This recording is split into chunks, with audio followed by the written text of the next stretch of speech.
I am currently over 18 hours into my 1,000th consecutive fast, and I'm excited about that. It just feels momentous, and that means I've been fasting 1,000 fasts in a row.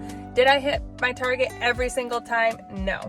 Did I do it perfectly every time? No. Did I eat only vegetables within my eating window? Absolutely not.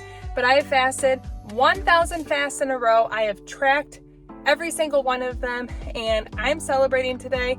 I gave you guys the option to give me ideas of what to break my fast with. I'm making a meal, and while I get it and eat it, I'm going to share with you the things that I've learned through 1,000 consecutive fasts.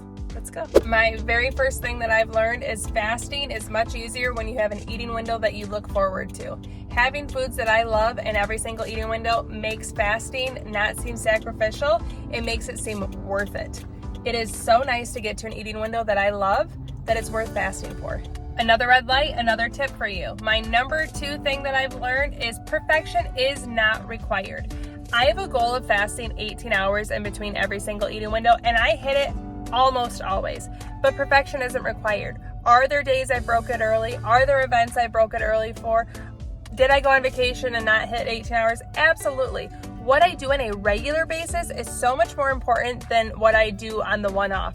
So when I have days where perfection and the minimum of 18 isn't hit, I don't beat myself up. I continue, I fast on, and I move on to the next day. The third thing I've learned is community is very important on the fasting journey. I love having you guys as part of my journey. I like to share with you my experiences, and having people that fast in my life, whether it's online or real life, makes it easier to have people to share my experiences with, to ask questions. I love going live and answering your questions and talking to you guys, or doing challenges together, getting through holidays and talking about how you fast so that you can feast at certain points, sharing my love of food. It's a great part of this community and I love it. You guys even helped me with my sore legs. Last spring, I complained about sore legs during my 72-hour fast, and so many of you jumped in the comments and suggested I start using electrolytes. Not only did I start using electrolytes and it solved the issue, but now I partner with an electrolyte brand. Like, that's life-changing, and it's thanks to the community. Right now, Element is offering my listeners a free sample pack with any order. That's 8 single-serve packets free with any Element order. This is a great way to try all 8 flavors or to share Element with a salty friend. Get yours at drinkelement.com/fastingfoodie. That's DRINKLMNT.com/fastingfoodie. And speaking of Element, they're actually sponsoring today's video. Okay, so I've shared with you 3 things I've learned. I've successfully parked, so let's go get my food and I'll continue sharing my tips with you. But first, I have to pay for parking. Okay, so I'm getting tacos, chips, and guac. I'm eating at a Mexican restaurant by myself, and I'm excited about it. Those were 2 suggestions, and we're gonna get to dessert, which you guys suggested plentifully. My 4th tip is flexibility is key. So I normally eat dinner with my family, but today I'm eating lunch by myself so I can do exactly what I want. I shift my windows to fit my life. I don't shift my life to fit intermittent fasting. Flexibility is what's gonna allow you to be sustainable and enjoy it. So here I am breaking my 1,000th fast.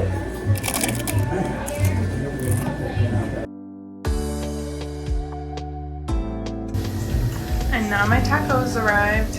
I got their signature taco, the Ida taco, and then a burrito taco, consomme.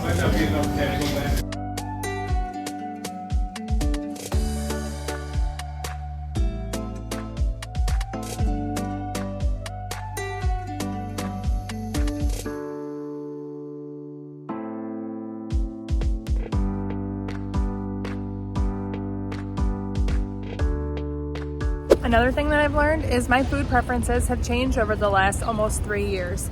There are things that I used to absolutely love that I don't like to drink anymore, like really creamy, sugary, warm lattes. I still love a nice coffee now and then, but I cannot drink those warm milkshakes basically. They make my stomach hurt. I just don't like them. There are things like that that have naturally fallen out of my cravings list, and I let that happen naturally. Do I still love things like canned cheese and donuts? Absolutely. But are my tastes changing? Also yes. While my tastes have changed, there's one thing I haven't lost a taste for, and that's a delicious pastry. I love pastries, non-chocolate, and a lot of you guys suggested I get a pastry or a dessert of some variety, and I'm at a new bakery that I've always wanted to try, and it felt like the perfect day to do it. It is a European influenced bakery, much like the Bit of Swiss that I tried a few months ago, and that was actually suggested to me. I just don't have time to drive over an hour to go there. So I'm going in here, I'm gonna try it out for the first time, and I can't wait to see what maybe they suggest or what I pick, but let's go.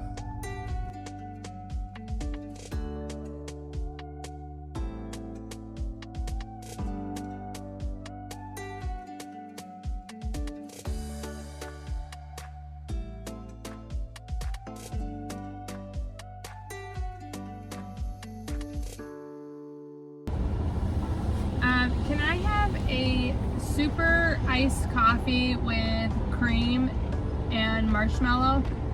Yep. That's super. No, that's it. Thank you. Thank you. Okay, so I'm getting a coffee to have with my dessert because I love coffee and dessert together.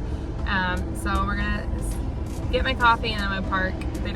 It's about to rain and I don't want to take dessert into a different cafe. And they didn't have coffee here, which was kind of weird. Okay, I'm picking the pistachio bar because that's new and I love pistachio. It's very good. It's very fragrant in your mouth, which is weird to say. It has like a floral essence to it. I don't know what, but I will eat all of that.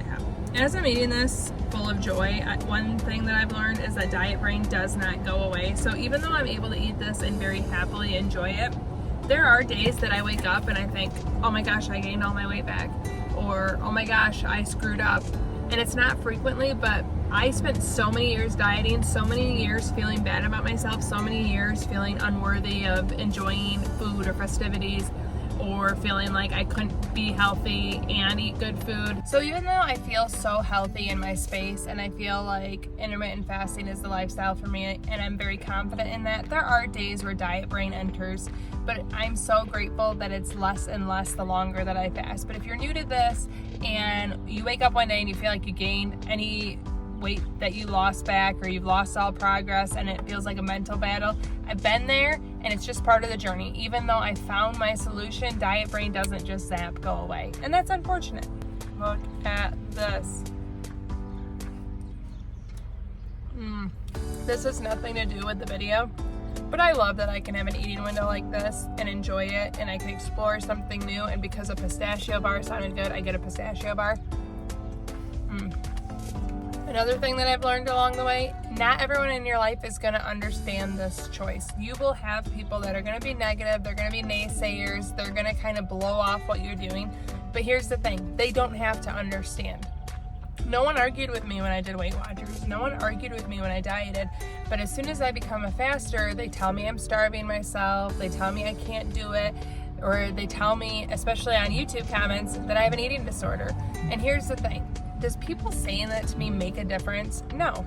Does someone saying something negative to me change that I feel good, that I've seen so much progress, that so many health markers have improved? No. So don't let those negative words influence you. People are gonna not understand. It does sound kind of radical if you've never considered fasting, but once you adjust, you can see how flexible and life-giving it is. But from the outside, it's not easy to see that. But don't let those negative people ruin your positive perspective of fasting. Now, of course, if you're not seeing progress and you don't feel good and you don't enjoy it, maybe it's time to evaluate, but not because someone tells you that you need to reevaluate. Okay, here's the cherry tart, and a perfect example of the next thing that I've learned, that self-control and limits will come with time. When I first opened my eating window, I would eat anything and everything that was in front of me, and mainly that meant I gravitated towards junk, chips, candy, cookies, anything that was readily available. Those habits change over time. Once you become a good faster, you're going to develop better habits. And this is a perfect example. I got 2 desserts because 2 things sounded equally good, but the pistachio bar was very satisfying. I'm just going to have a few bites of this, and I'm going to give the rest to my daughter when I pick her up from school. She loves cherries. She's going to be delighted. It's not going to go to waste, but I don't need to eat it all to be satisfied. And that is a habit that came through fasting. I trusted the fasting process. I trusted that if I focus on becoming a good faster, that my eating windows would evolve over time, and they have. Do I still eat things like cherry tarts? Yes. But do I feel compelled to eat it all because I'm never gonna have the chance again? No. Do I feel compelled to eat it all so that it doesn't go in the trash? No. I've actually reached a point where I can throw away food instead of eating it, and that's a huge mindset shift for me as well. Both of them are wasteful if I'm not hungry, and it took me a long time to realize that and to have the mental strength to not just shove it down the hatch. But changes come with time. I focus on the fasting, and my body is naturally doing the rest. Am I perfect? No. Do I require perfection? No. But am I going to eat all this? Also no, because I know I'll be satisfied in a few bites. Okay. I'm going to eat this. I'm going to save that. It's like a smile. Very good. My daughter's going to love this too.